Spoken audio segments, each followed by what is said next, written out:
So we have a Larry Zbyszko story running throughout most of the month, where there's this thing where Scott D'Amore has done it a couple times, where he's gone into Larry's office and he's gotten mad at Larry and he's been like, you don't know what's coming, you don't know what you've done. And Larry's like, what the fuck's he talking about? And JB's like, what's he talking about? And Larry's like, don't you worry about it. And now there is also the thing where Slick Johnson, there's like a referee angle where Slick has been trying to get main events, and now Larry's like, well, I'll give you a main event, I guess. What do you know? And he's like, duh, it's too late now, Larry. Yeah, I have insider information. We'll talk about all these individual Larry Zbyszko promos as they make sense for the actual programs they're involved in, because usually it's a story beat setting up a match and then somebody will do like a Larry Zbyszko thing. But I guess we'll go straight to the pay-per-view moment, which the pay-per-view, Liam, features the TNA wrestling debut of Christy Hemme.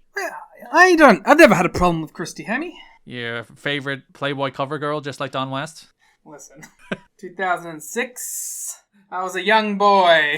When Hemme makes her debut, Mike Tenay's like doing the, do you know who that is? And Don is like, I have the copy of April 2005 Playboy. I know who that is.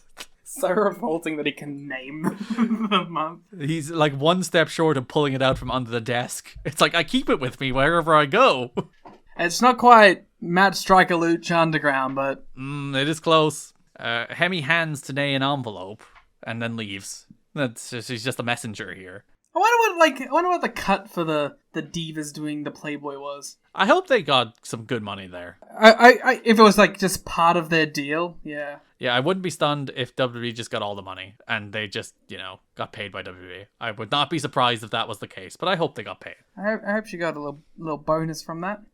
So Hemme hands Tenay an envelope, which has a big announcement about the future of TNA management. Throughout the show, there's a reoccurring Larry Zbyszko theme. Throughout the month.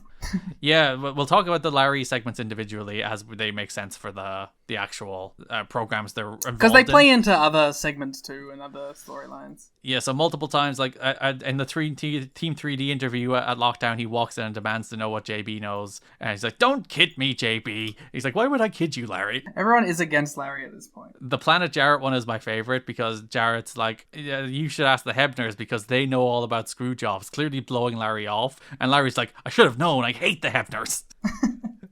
Same thing with Team Canada and Scott D'Amore. So the big thing is there's changes in TNA management. So Mike Tenay makes a number of announcements here that TNA has hired a new high-profile face of TNA management who will debut in the coming months, currently unnamed. I think I know who it is, but I don't know for sure. Bruno Sammartino.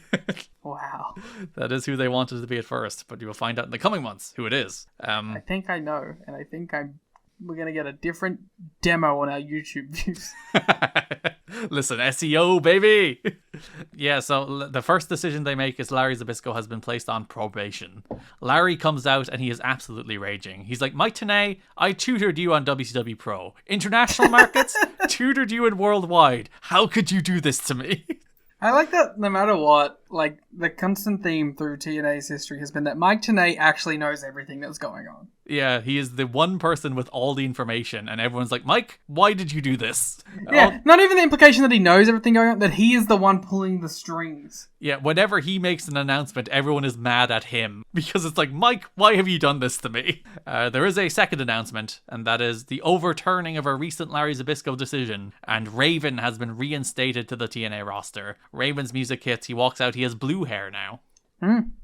He's learned some tricks of dyeing his hair from his feud with Punk. Larry is frantic at the return of Raven, demands Raven go back where he came so from. So good. Oh god, Raven's so good. It's nice to have Raven back, first of all, just because, like, it's another star on the show. But, like, Larry's so fucking good. It's like Larry's up there, like, with an old-time, like, GM figure, right? I'm really disappointed they're replacing him, honestly, because I really enjoy, like, this month is a phenomenal Larry Zbyszko month, because he is paranoid, he is flustered, he is frantic, and, like, as I said, Raven is chasing him. He's like, go back where you came from, Raven. It's like, it's so good.